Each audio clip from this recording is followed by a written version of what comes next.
Waduh, jalanan buat sholat taraweh. Shalom sobat kabar baik, apa kabar semuanya? Saya berharap Anda dalam keadaan sehat dan tetap dalam pertolongan Tuhan kita Yesus Kristus. Sobat kabar baik, saya ingin bertanya, apakah teman-teman ada merasakan sebuah keanehan akhir-akhir ini di Indonesia berkaitan dengan cara orang beragama? Teman-teman, saya akhir-akhir ini merasa aneh saja ya dengan situasi umat beragama di Indonesia, secara khusus untuk umat Islam.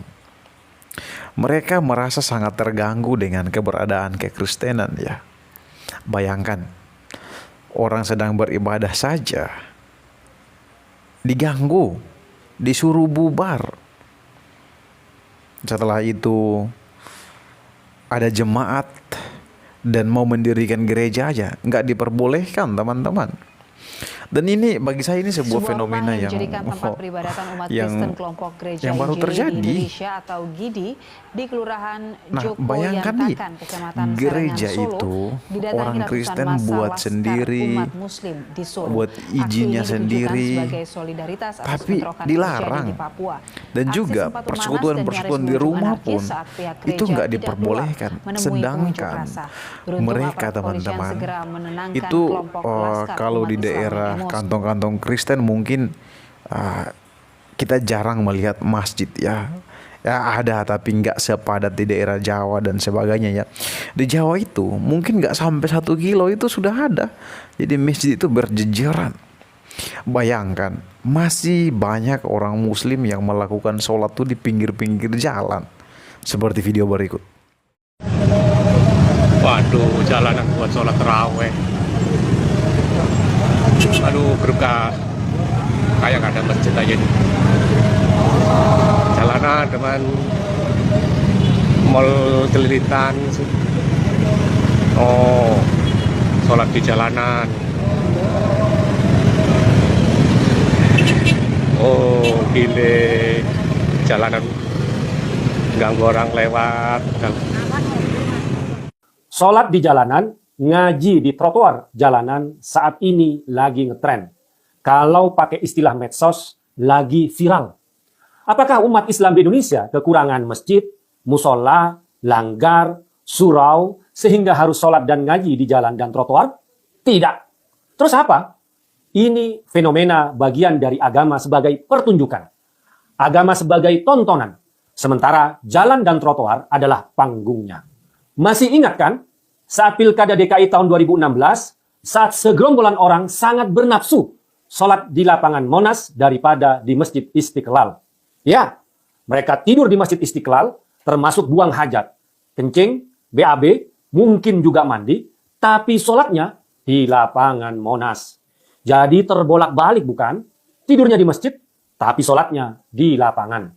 Padahal masjid dari asal katanya saja sudah tempat bersujud. Ini tidur di tempat sujud, terus sujudnya di bawah simbol lingga, lambang kejantanan pria, dan yoni, lambang kesuburan wanita yang menjadi inspirasi Tugu Monas. Jadi tak heran kalau golongan itu disebut dengan Monaslimin, karena bernafsu sholat di Monas daripada di Masjid Istiqlal. Kemudian setelah Monas dibatasi, tempat sujud mereka bergeser ke jalanan, seputar patung kuda dan bundaran HI. Jalan dan trotoar pun dikuasai untuk sholat berjamaah. Sholat berjamaah sangat kentara jadi tontonan. Sewaktu demo, salah seorang pengurus MUI Pusat, Fikri Bareno, yang juga tokoh PA 212. Imam dan jamaah lain sholat di bawah jalanan, dia Fikri Bareno bermakmum di atas mobil komando demo. Dia sempat rukuk dan iktidal 2 kali, kesalahan sholat yang dipertontonkan di muka publik. Dalam sholat jamaah ala demo 212 itu, suara takbir yang keras tidak dipimpin oleh imam, tapi oleh orang yang sedang duduk-duduk santai sambil pegang mic. Itulah akibat dari sholat jamaah sebagai tontonan, bukan sebagai tuntunan beribadah. Beribadah karena ingin dilihat, ingin ditonton, disebut riya. Allah Subhanahu wa taala mencela golongan itu dengan menyebut sebagai golongan yang mendustakan agama. Yukadzibu biddin. Kenapa disebut pendusta agama? Karena orang beribadah ingin ditonton, mereka beribadah bukan karena keikhlasan, bukan karena Allah Subhanahu wa taala atau karena taat menjalankan agama, tapi karena berharap dilihat, ditonton oleh publik. Kalau panggung dan tontonan itu tidak ada, apakah mereka masih taat beribadah? Tidak akan. Karena itulah mereka disebut pendusta agama. Agama dijadikan kedok kedustaan dan kebohongan.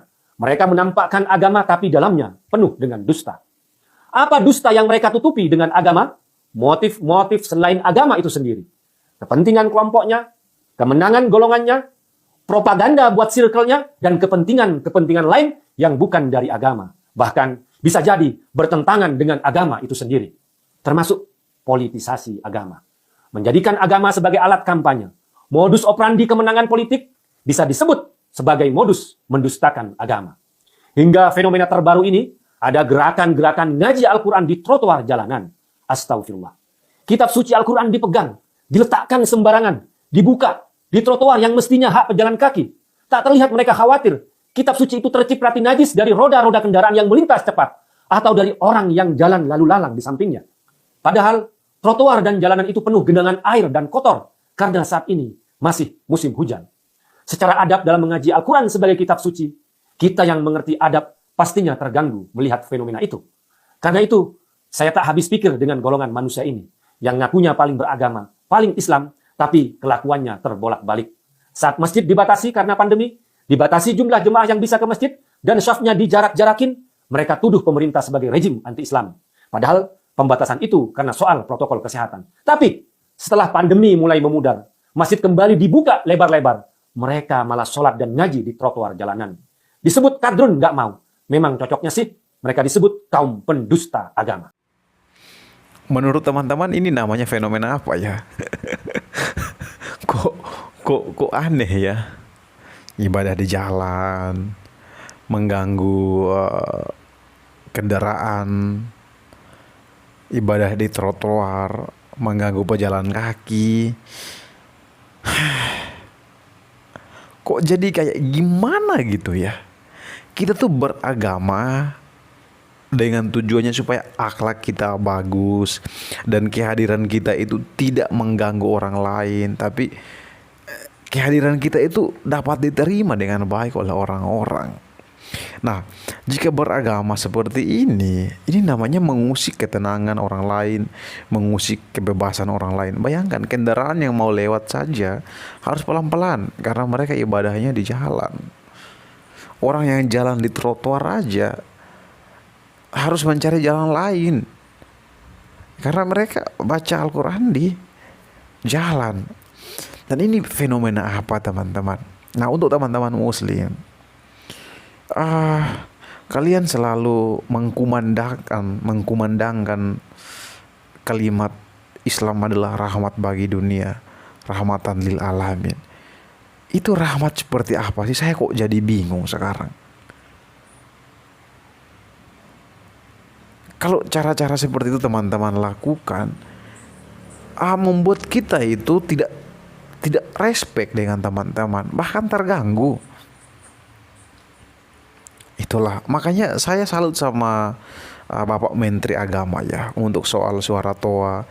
Beliau memberikan himbauan agar ada ukuran-ukuran tertentu untuk mengatur volume toa tersebut. Ini bagi saya langkah yang bagus untuk menjaga toleransi di Indonesia. Karena apa? Di Indonesia itu terdiri dari beragam agama dan toleransi perlu dijunjung tinggi supaya kita tidak saling mengganggu sama yang lain. Saya sebagai orang Kristen yang asli NTT, di sini kami aman-aman saja. Di sini banyak gereja bisa ditemukan di mana-mana, tapi kita tidak mau mengganggu orang lain. Nah, kenapa? Kita sadar bahwa di Indonesia itu banyak agama dan negara menjaminnya. Jadi ya biarkan saja. Ya teman-teman muslim kalau mau mendirikan masjid ya silahkan. Nah, tetapi mengapa di daerah-daerah lain orang Kristen mau mendirikan rumah ibadah aja susah setengah mati, dipersulit. Apakah teman-teman takut dengan kehadiran orang Kristen bisa membuat iman kalian menjadi kerdil? Atau bagaimana? Coba berikan alasan yang masuk akal lah. Jangan main tutup-tutup saja, main larang-larang saja. Kita tuh jadi bingung. Apakah negara yang kami tinggal ini negara Islam? Kita jadi bingung. Kan tidak, ini negara Indonesia. Ketuhanan yang Maha Esa. Dan negara ini menjamin kebebasan beragama. Tolonglah.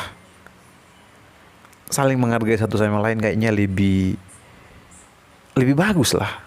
Pemandangannya lebih bagus, dan karena kita di sini terdiri dari beberapa agama, seharusnya Indonesia itu lebih terlihat adem, lebih terlihat keren di mata dunia, karena orang yang beragama otomatis akhlaknya bagus, tidak saling mengusik satu sama yang lain. Nah, orang-orang senang. Tapi ini malah berbeda. Masalah yang sering terjadi yaitu paling banyak tuh berkaitan dengan agama, umat ini serang umat sana. Aduh, kapan Indonesia maju, teman-teman? Coba berikan komentar teman-teman. Bagaimana penilaian teman-teman dengan fenomena yang sedang terjadi saat ini ya? Tapi saya menghimbau kepada semua orang Kristen, sobat kabar baik semuanya, mari dalam keadaan apapun, dalam situasi sulit seperti apapun, Alkitab menuntut kita untuk tetap menjadi berkat bagi orang lain, tetap menjadi surat Kristus yang terbuka. Dengan gaya hidup kita harus bisa menjadi berkat bagi mereka. Dan satu hal yang paling penting, jangan membalas jahat dengan jahat, tapi balaslah kejahatan dengan kebaikan. Ya kan? Karena apa? Kalau kita balas jahat dengan jahat, maka masalah itu tidak akan selesai. Mungkin ada agama tertentu yang mengajarkan ketika agama mau diusik, maka perangilah. Tapi di kekristenan tidak. Tuhan Yesus mengajarkan kita untuk selalu rendah hati. Kita tidak perlu membela Tuhan Yesus, karena Dia adalah Allah yang Maha Kuasa. Dia bisa menyelesaikan semua yang itu dengan mudah. Kenapa? Kita harus mati-matian membela Tuhan kita? Nggak boleh. Ya kan? Sebagai orang Kristen ingat, jangan balas jahat dengan jahat, tapi kalahkan kejahatan itu dengan kebaikan. Sekian yang saya sampaikan. Tuhan Yesus memberkati.